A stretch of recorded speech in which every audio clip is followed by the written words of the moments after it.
Beralih ke informasi berikutnya, pemirsa, seorang narapidana kasus terorisme atas nama Rizka Ayulita yang ditahan di Lembaga Pemasyarakatan Perempuan Padang, Sumatera Barat, menyatakan ikrar kesetiaannya pada Negara Kesatuan Republik Indonesia.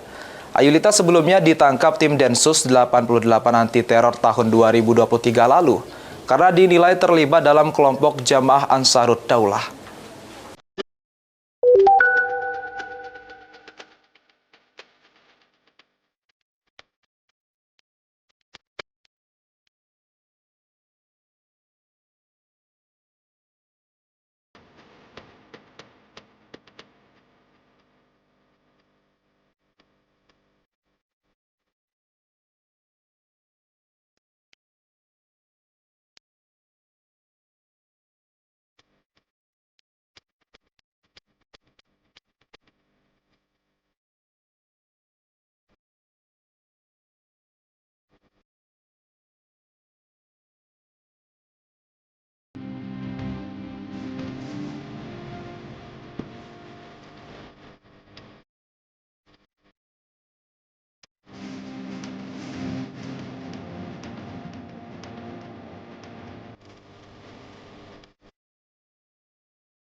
Namanya tuh lewat sosmed, sosial media, karena memang lebih banyak aktifnya sekarang ini di sosial media gitu, orang-orang jaringan tersebut.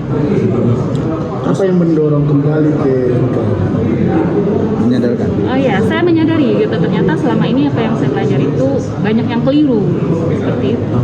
Dan saat saya mendapatkan pembinaan dan saya menyadari bahwa, dan saya juga mendapat jawabannya gitu, apa yang saya cari selama ini.